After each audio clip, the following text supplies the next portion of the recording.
Vamos falar sério, sem rodeios. Envelhecer é inevitável, mas envelhecer mal é uma escolha muitas vezes inconsciente, silenciosa, disfarçada de normal. E o mais perigoso? Ninguém te avisa, porque é delicado, dá vergonha. E existe a crença de que basta chegar aos 60 para virar sábio automaticamente. Mas deixa eu te contar uma verdade que pouca gente diz. Tem muita gente envelhecendo mal e nem percebe. E não, isso não tem a ver com rugas, dores ou cabelos brancos, mas com comportamentos que te afastam das pessoas, te trancam dentro de si e sabotam sua longevidade e qualidade de vida. São vícios emocionais, hábitos tóxicos e formas de pensar que tornam a convivência pesada, repelindo em vez de atrair. Se você acha exagero, continue por sua conta e risco. Talvez este conteúdo vá te sacudir. Aqui, a verdade aparece sem filtro, mas com sabedoria e respeito. Vamos revelar os 10 sinais mais comuns de um envelhecimento mal vivido. E não é papo médico técnico que você já está cansado de ouvir. É direto, humano, revelador. É sobre saúde na terceira idade, sobre como envelhecer bem, reconhecer erros comuns na velhice que sabotam relações intergeracionais, autoestima, saúde e capacidade de viver bem. Se você tem coragem de se encarar com sinceridade, este vídeo pode mudar sua trajetória. Sem julgamento, só clareza.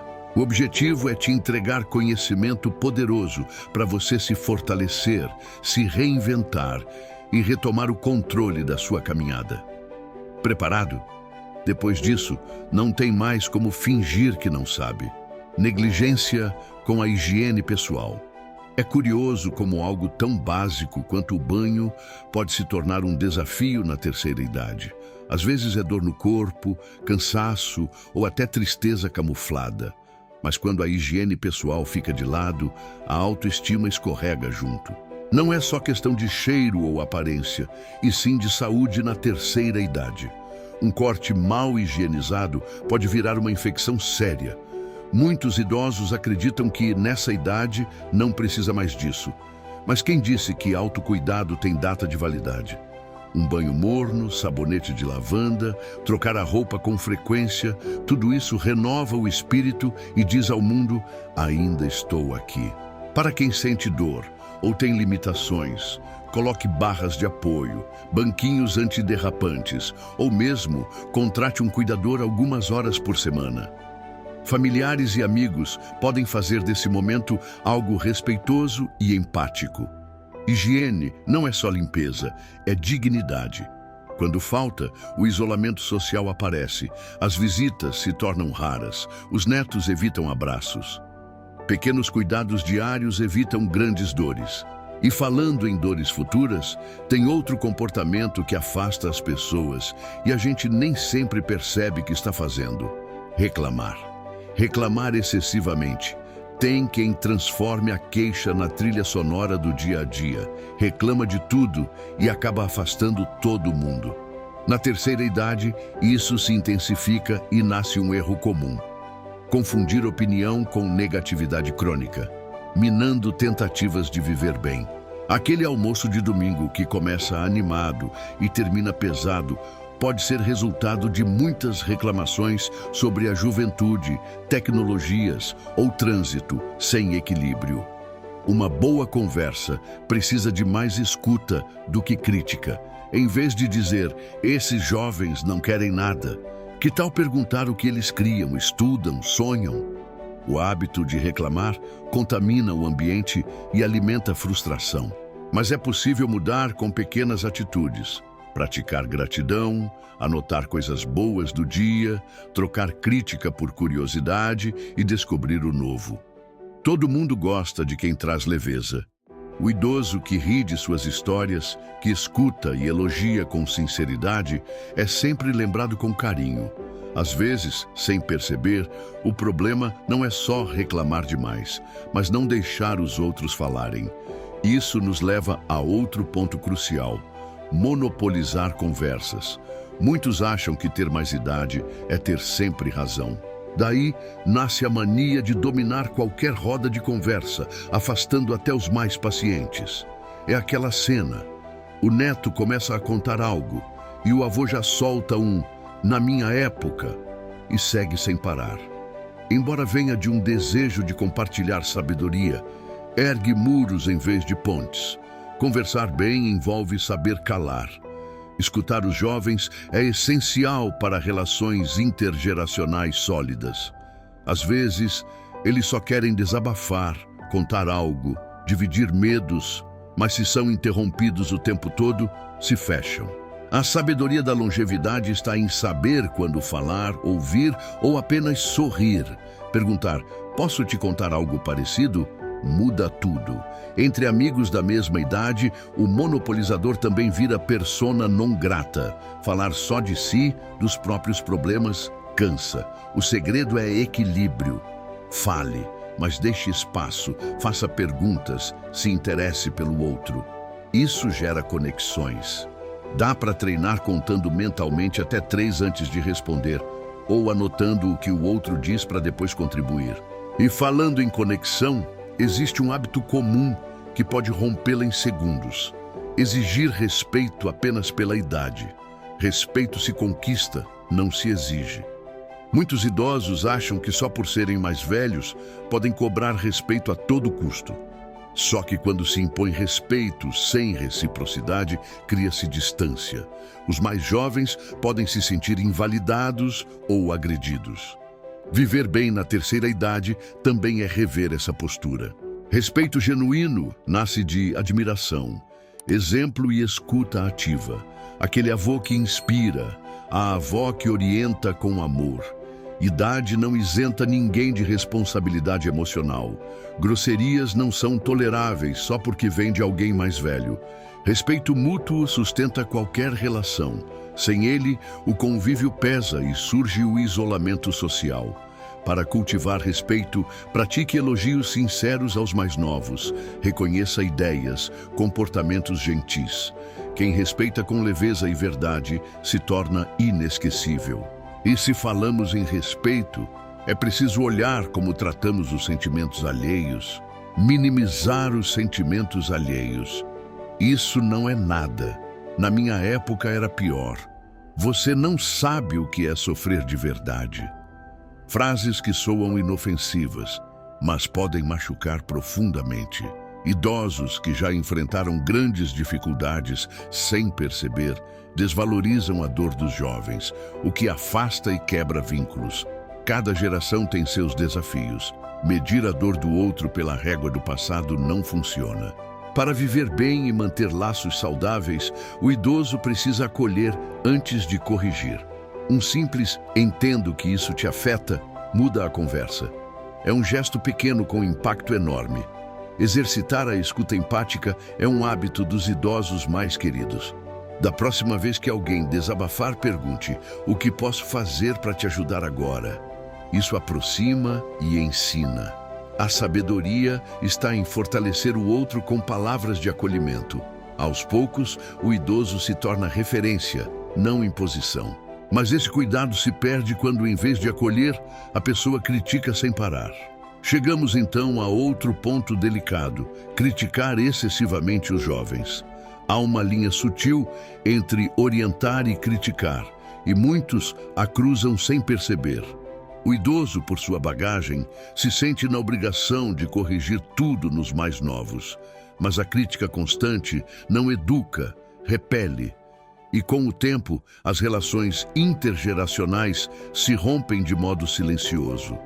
A juventude precisa de orientação, sim, mas também de compreensão.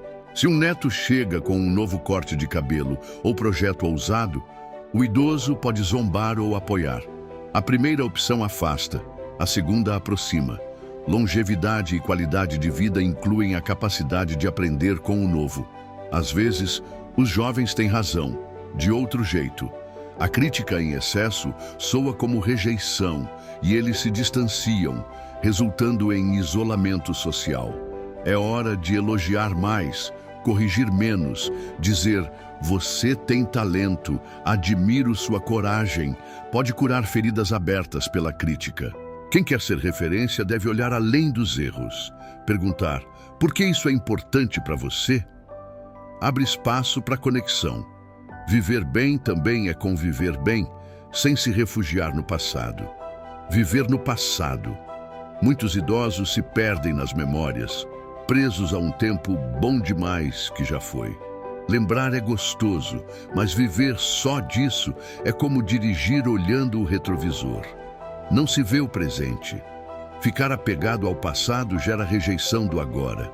Reclama-se do celular, da música nova, das mudanças. Isso afasta das descobertas, dos afetos e das experiências que ainda estão por vir.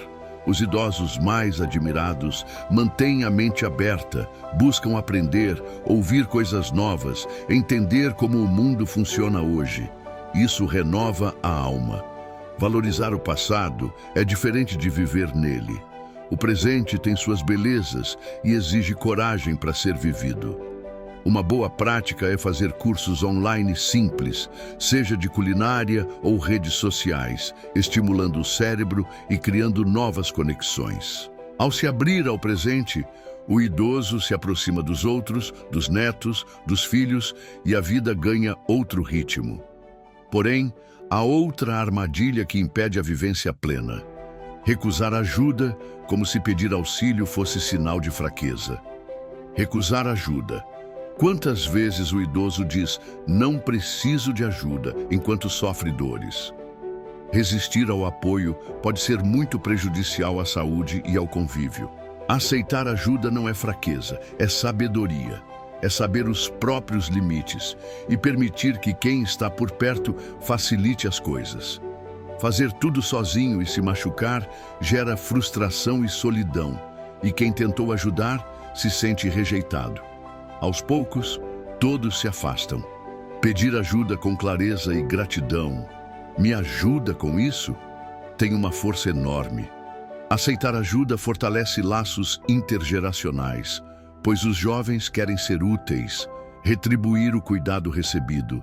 Deixar o neto ensinar a usar um app ou o filho ajudar a organizar medicamentos cria afeto, confiança e respeito. Assim, o idoso descobre que ainda há muito pela frente e não precisa enfrentar tudo sozinho. Mas quando a ajuda é recusada, a solidão bate à porta e traz consigo um inimigo perigoso, o isolamento social. Isolamento social é um dos maiores inimigos da saúde na terceira idade, impactando cognição, imunidade, apetite, sono. E pode acontecer mesmo cercado de gente, se o idoso se sente invisível. O isolamento surge aos poucos. Você para de sair, não retorna ligações, se cansa das conversas e o sofá vira refúgio. Romper esse ciclo exige esforço, mas é possível. Aceitar convites, ligar para amigos, participar de grupos de leitura ou caminhada, estimula o cérebro, aquece o coração e prolonga a vida. Idosos socialmente ativos vivem mais e melhor. Não é preciso multidão, e sim laços significativos. Retomar cafés com amigos, papos na calçada, reuniões na igreja, no centro comunitário ou na praça, faz lembrar que somos parte de algo maior. Se você chegou até aqui, percebeu que muitos desses sinais são sutis, mas poderosos, e que viver bem exige atenção, humildade para mudar e coragem para recomeçar. Agora que você conhece os sinais de envelhecer mal, vai ignorar ou ter a coragem de mudar? Mudar não é fraqueza, é inteligência emocional, amor próprio, sabedoria prática. Quer mesmo viver bem, ter longevidade e qualidade de vida? Comece a agir agora, sem desculpas. Quantas vezes você já afastou alguém sem perceber? Quantas chances de viver melhor foram destruídas por orgulho, teimosia ou medo de parecer frágil? A verdade é que quem envelhece com leveza, empatia e vontade de crescer se torna inspiração, não imposição. Se você leu tudo até aqui, é porque ainda quer viver com intensidade, ser lembrado com carinho e presença, e não ausência. Então me conta, qual desses sinais mais te tocou? Você já percebeu algum em alguém próximo? Fala nos comentários e compartilha com quem precisa ouvir essas verdades. Vamos criar uma corrente de transformação na terceira idade, uma geração que não só envelhece, mas evolui, que não só sobrevive, mas vive com propósito, lucidez e brilho no olhar. E se você quer continuar aprendendo a envelhecer bem, a cuidar de si, a se manter ativo, conectado e respeitado, então se inscreve no canal, ativa o sininho das notificações e não perca os próximos vídeos. Porque aqui a gente fala o que ninguém tem coragem de dizer, mas você merece ouvir. Bora viver bem?